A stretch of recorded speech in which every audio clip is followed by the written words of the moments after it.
جبریل براق لے کے حضور کی خدمت میں حاضر ہوتا ہے۔ حضور فرماتے ہیں دون البغل فوق الحمار، وہ جو براق تھا وہ خچر سے کچھ چھوٹا تھا اور گدھے سے کچھ بڑا تھا، تو میرے لیے براق تیار ہے۔ تو جبریل نے کہا کہ سب سے پہلے آپ کے دل کو غسل دینا ہے۔ تو فرماتے ہیں کہ میرے سینے سے دل کو نکالا گیا اور ایک تشتری میں رکھا گیا، اللہ اکبر، اور آب زمزم سے اس کو غسل دیا گیا۔ جب دل کو غسل دیا گیا تو جبریل نے حضور کے قلب اطہر کو دیکھا تو حیران ہو گئے اور بے ساختہ پکار اٹھے۔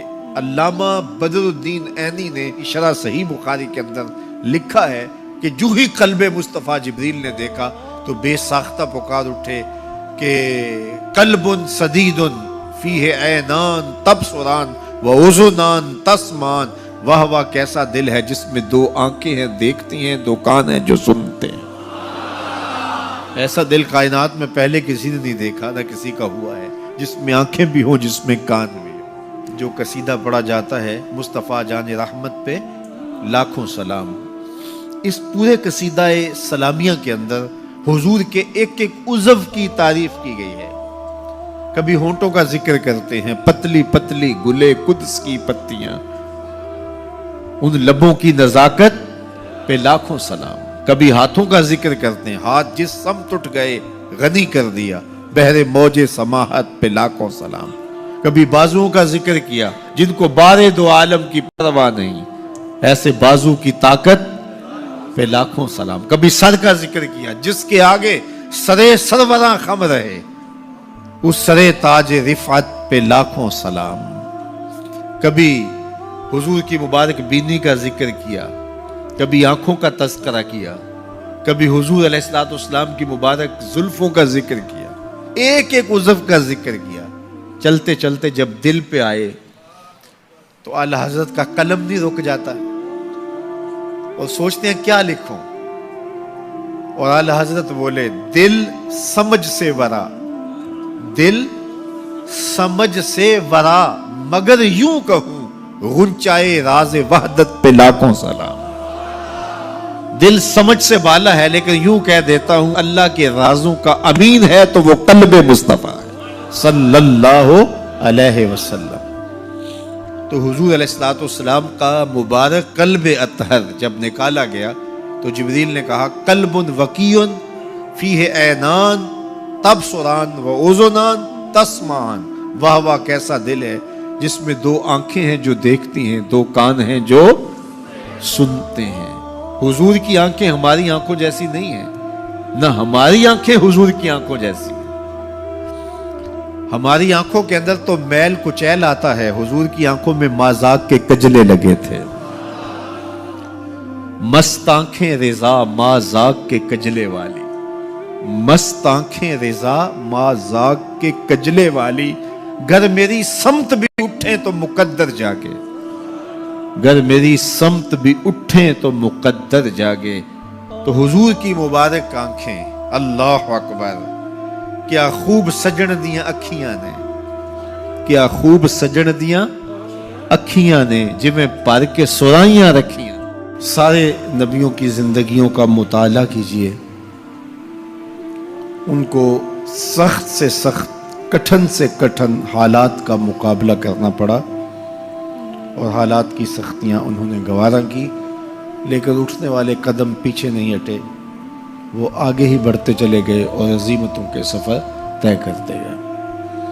سب سے زیادہ مشکل اور کٹھن حالات میرے اور آپ کے آقا و مولا حضور نبی رحمت صلی اللہ علیہ وآلہ وسلم کو ملے، اور حالات کا جبر حضور کو سہنا پڑا، تلخیاں گوارا کرنی پڑی۔ پیدا ہوئے تو باپ کا سایہ سر پہ نہیں تھا، 6 سال کی عمر تھی کہ ماں انتقال کر گئی۔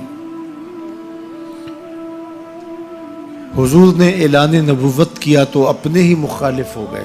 سب سے پہلا شخص جو کھڑا ہوا اور جس نے بدتمیزی کی وہ رشتے میں سکا چچا لگتا تھا۔ اس کی بیوی سارا دن جا کے جنگل میں کانٹے جمع کرتی تھی، ام جمیل، اور جن راہوں سے حضور نے گزرنا ہوتا ان راہوں میں بکھیر دیتی۔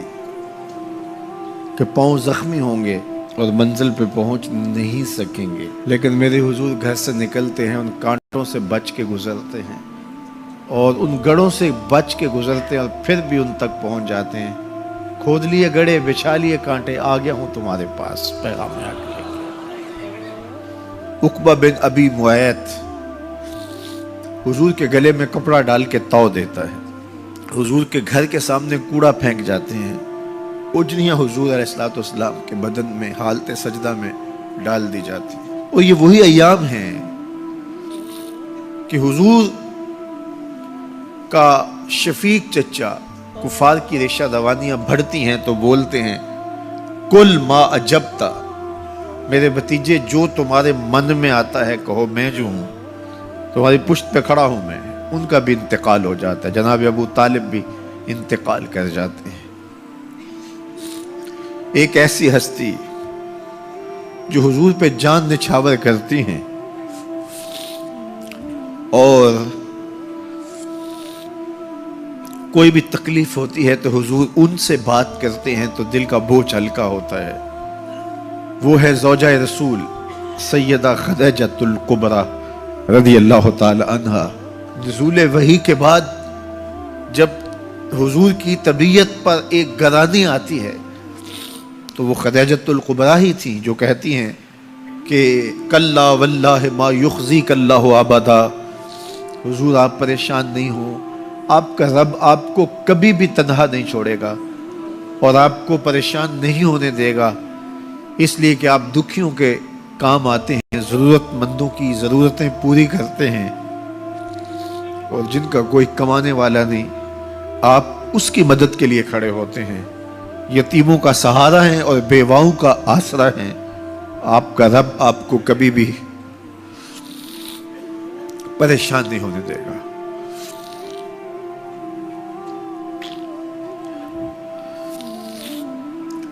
سیدہ خدیجۃ الکبریٰ کا بھی انتقال ہو جاتا ہے، جو ہر مشکل وقت میں ڈھارس بندھاتی تھی،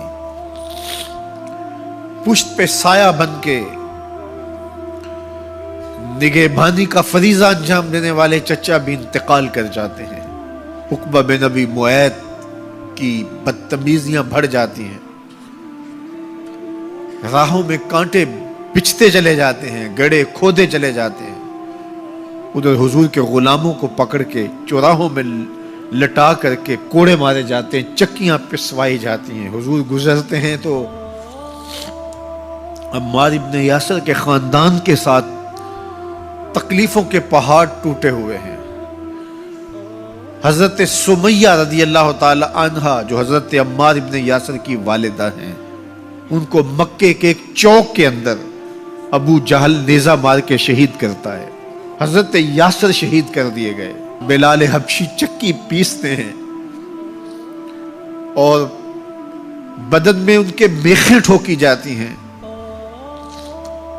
عجیب عالم ہے، اپنے بھی مخالف سکا چچا راستہ روک کے کھڑے ہو جاتا ہے، اوجریاں پھینکی جاتی ہیں، کانٹے بکھیرے جاتے ہیں۔ طائف گئے تو ان کا رویہ اتنا شرمناک اور اتنا دردناک تھا کہ اس کی تلخیاں بھولتی نہیں ہیں۔ اللہ کے محبوب ایک دن حرم میں آئے اور وہیں ام ہانی کے گھر جو حرم کے بالکل قریب تھا رک گئے۔ فرماتے آنا بین النوم والیقظہ، میں نہ تو ابھی سویا تھا نہ ابھی جاگ رہا تھا، میری درمیانی کیفیت تھی۔ تو فرماتے ہیں کہ میں اپنی چچا زاد بہن ام ہانی کے گھر میں تھا کہ جبریل براق لے کے آ گئے اور آ کے سندیسہ دیتے ہیں ان اللہ اشتاق الی لقائک یا رسول اللہ، محبوب زمانے کے دکھوں نے آپ کو گھیر لیا اور تکلیفیں حد سے تجاوز کر گئی ہیں۔ رب کہتا ذرا آؤ نہ میں رخ سے نقاب اٹھاؤں اور آپ کو جلوہ کرا کے سارے غم غلط کر دوں اور سارے دکھ دور کر دوں۔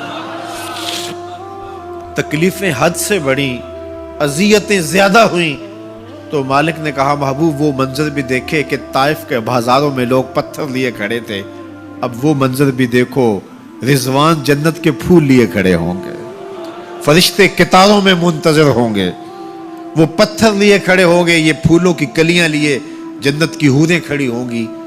تو حضور کے استقبال کی تیاریاں ہیں. جبریل براق لے کے حضور کی خدمت میں